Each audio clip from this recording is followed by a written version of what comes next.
Elizabeth I, September 7, 1533, March 24, 1603, was Queen of England and Ireland from November 17, 1558 until her death in 1603. Sometimes referred to as the Virgin Queen, Elizabeth was the last of the 5 monarchs of the House of Tudor. Elizabeth was the daughter of Henry VIII and Anne Boleyn, his second wife, who was executed when Elizabeth was 2 years old. Anne's marriage to Henry was annulled, and Elizabeth was declared illegitimate. Her half-brother Edward VI ruled until his death in 1553, bequeathing the crown to Lady Jane Grey and ignoring the claims of his 2 half-sisters, the Catholic Mary and the younger Elizabeth, in spite of statute law to the contrary. Edward's will was set aside and Mary became queen, deposing Lady Jane Grey. During Mary's reign, Elizabeth was imprisoned for nearly a year on suspicion of supporting Protestant rebels. Upon her half-sister's death in 1558, Elizabeth succeeded to the throne and set out to rule by good counsel.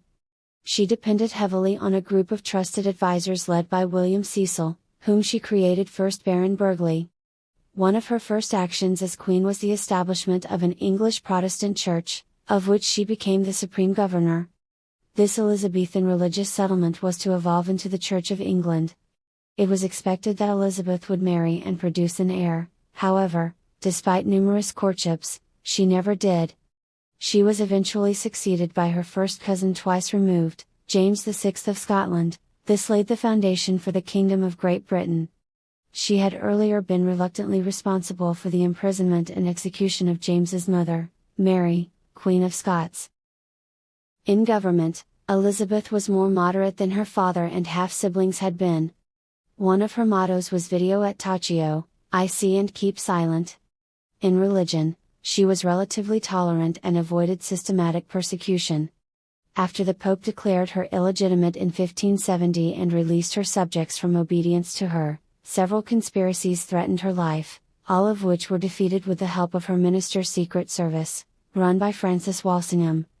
Elizabeth was cautious in foreign affairs, maneuvering between the major powers of France and Spain. She only half-heartedly supported a number of ineffective, poorly resourced military campaigns in the Netherlands, France, and Ireland. By the mid-1580s, England could no longer avoid war with Spain.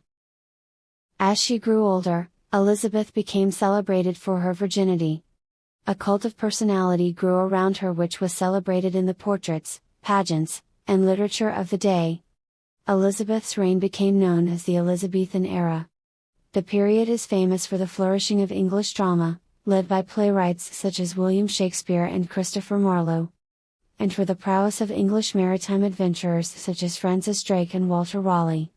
Some historians depict Elizabeth as a short-tempered, sometimes indecisive ruler, who enjoyed more than her fair share of luck. Towards the end of her reign, a series of economic and military problems weakened her popularity. Elizabeth is acknowledged as a charismatic performer, Gloriana, and a dogged survivor, Good Queen Bess, in an era when government was ramshackle and limited, and when monarchs in neighboring countries faced internal problems that jeopardized their thrones. After the short reigns of her half-siblings, her 44 years on the throne provided welcome stability for the kingdom and helped to forge a sense of national identity. Edward VI died on July 6, 1553, aged 15. His will ignored the Succession to the Crown Act 1543, excluded both Mary and Elizabeth from the succession, and instead declared as his heir Lady Jane Grey, granddaughter of Henry VIII's younger sister Mary. Jane was proclaimed queen by the Privy Council, but her support quickly crumbled, and she was deposed after 9 days. On August 3, 1553, Mary rode triumphantly into London, with Elizabeth at her side. The show of solidarity between the sisters did not last long. Mary, a devout Catholic, was determined to crush the Protestant faith in which Elizabeth had been educated, and she ordered that everyone attend Catholic Mass. Elizabeth had to outwardly conform. Mary's initial popularity ebbed away in 1554 when she announced plans to marry Philip of Spain, the son of Holy Roman Emperor Charles V and an active Catholic. Discontent spread rapidly through the country, and many looked to Elizabeth as a focus for their opposition to Mary's religious policies. In January and February 1554, Wyatt's rebellion broke out. It was soon suppressed. Elizabeth was brought to court and interrogated regarding her role, and on 18th of March, she was imprisoned in the Tower of London.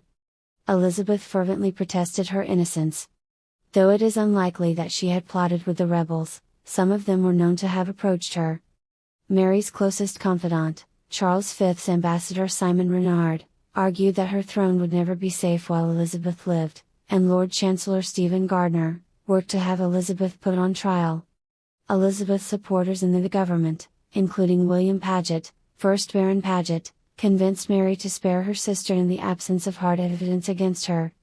Instead, on 22nd of May, Elizabeth was moved from the Tower to Woodstock, where she was to spend almost a year under house arrest in the charge of Sir Henry Bedingfeld. Crowds cheered her all along the way. On April 17, 1555, Elizabeth was recalled to court to attend the final stages of Mary's apparent pregnancy. If Mary and her child died, Elizabeth would become queen, but if Mary gave birth to a healthy child, Elizabeth's chances of becoming queen would recede sharply. When it became clear that Mary was not pregnant, no one believed any longer that she could have a child. Elizabeth's succession seemed assured. King Philip, who ascended the Spanish throne in 1556, acknowledged the new political reality and cultivated his sister-in-law. She was a better ally than the chief alternative, Mary, Queen of Scots, who had grown up in France and was betrothed to the Dauphin of France. When his wife fell ill in 1558, King Philip sent the Count of Feria to consult with Elizabeth.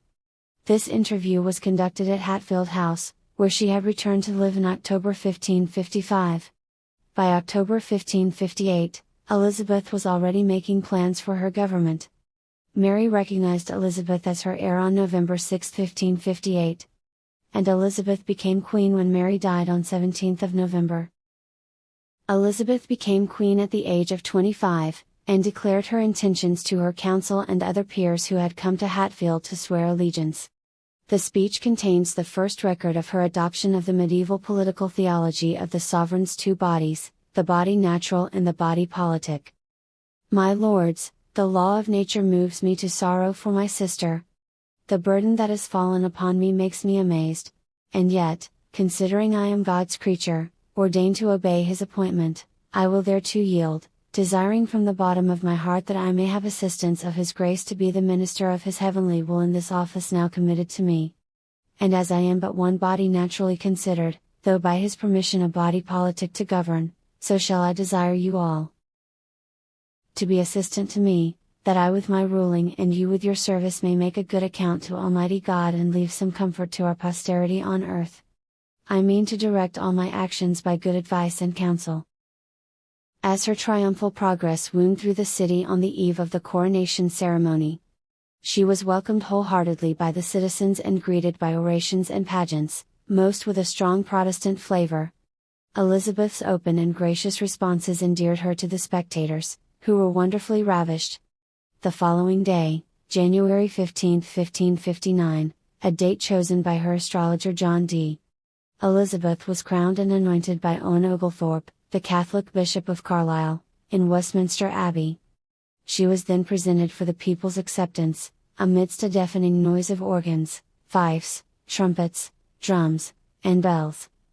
50. Although Elizabeth was welcomed as Queen in England, the country was still in a state of anxiety over the perceived Catholic threat at home and overseas, as well as the choice of whom she would marry. Death. Elizabeth's senior advisor, Lord Burghley, died on August 4, 1598. His political mantle passed to his son Robert, who soon became the leader of the government. One task he addressed was to prepare the way for a smooth succession. Since Elizabeth would never name her successor, Robert Cecil was obliged to proceed in secret.